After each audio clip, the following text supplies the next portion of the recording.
Welcome to the Big Four Accounting Firms podcast, brought to you by big4accountingfirms.com. Today, we're going to be discussing the Big Four accounting firms recruiting process.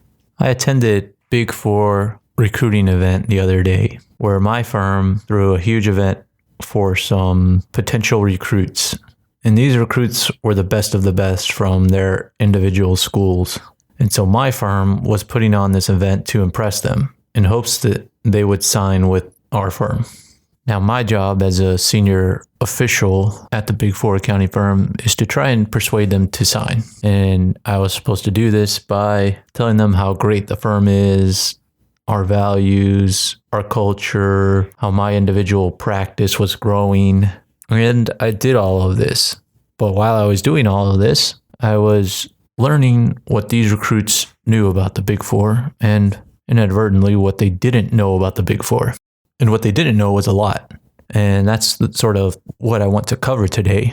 I want to educate you on some of the questions that I received and help that to bring insight into your Big Four recruiting process. So this recruiting event was split up between lines of service at the Big Four. It was split up between tax, advisory, and assurance. And the reason they did this was because they don't want audit partners trying to talk to students about audit when those students want to go into tax, and they don't want tax partners talking to audit students and telling them about tax, because that's not going to convince them to come to the firm. So I thought that was a really good idea until I started talking to the recruits. And these recruits were sort of forced to pick their line of service, not by our firm, but by their school. And none of them could provide a really good answer as to why they picked their line of service between assurance or tax.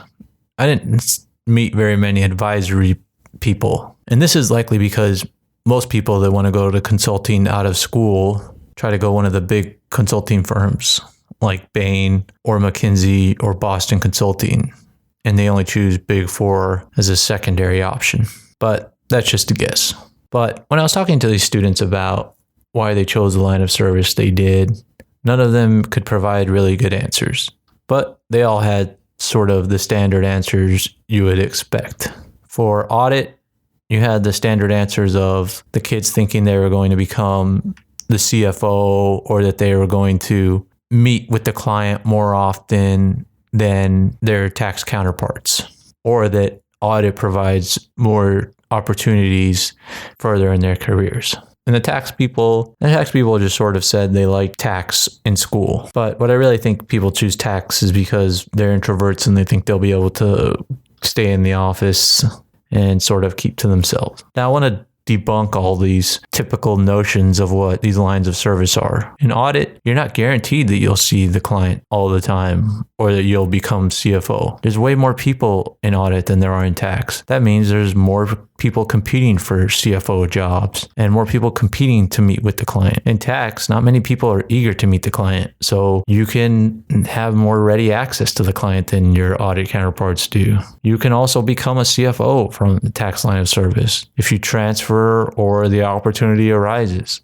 or you move to the very top of a Big Four accounting firm in tax leadership. If you understand financial statements and you have an executive mindset, you can make CFO no matter what line of service you're in. Another recommendation that I have is that another thing I noticed was Big Four recruiters are very nervous and very eager to please these recruits just to get them to sign their internship offer. And as a recruit for the Big Four, I think you guys can really utilize this to your benefit. You can ask for more details about each line of service, and you can even request a practice that you want to be in. I met some people that wanted to be in a specific industry. They wanted to be in the consumer sales industry where there's going to be luxury goods, luxury purses, and fashion. So if you want to go into that industry, I think you can make a Big Four recruiter guarantee that you get into that industry when you join. That way you can guarantee you're going to get what you like, at least from an industry perspective. You'll have no idea what the group is like unless you reach out to someone in that group. And that's the next thing I wanted to talk about. Most of these students didn't know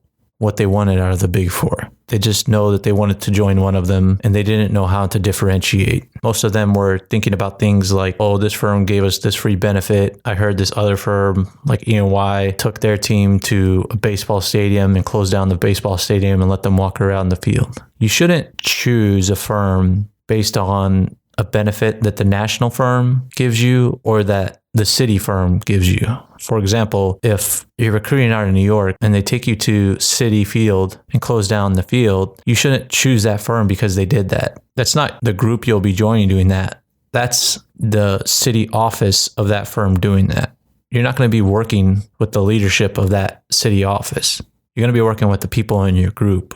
And that's the most important part of your decision. You need to make sure that you like the people in your group and that you fit in your group, because the firm might take you to Disney, the firm might give you a ton of free swag, but your day-to-day work life will be miserable. And that's not really something that you want to sacrifice just for some shiny free benefits. And that's another thing you should work with work on with your recruiter. You should ask them if you can meet with somebody from the group in the industry you're interested in. That way, you can make an educated decision rather than just trying to guess. Another thing that I would recommend that I didn't see many people doing was networking well. And I know these are young professionals, and if you're a recruiter, it's hard to network, but you should try to actively network and get used to it and sow the seeds so that you can reap the benefits later on in your career. If you build a large network now while you're in school, you can truly make a difference in your life in the future. You'll be able to leverage that network as you move up. And don't be afraid to get business cards and then add those people on LinkedIn. Most people are nice and they'll accept your connection. And you can reach out to them periodically, and then potentially they can help you get a position at that firm later on if you decide to not accept initially and want to move to that firm later, or if that person moves into industry and they go to a client you'd like. It's good to make as many connections as possible and stay connected. And that way you can help them. Maybe if you help them, they can help you later on in your career.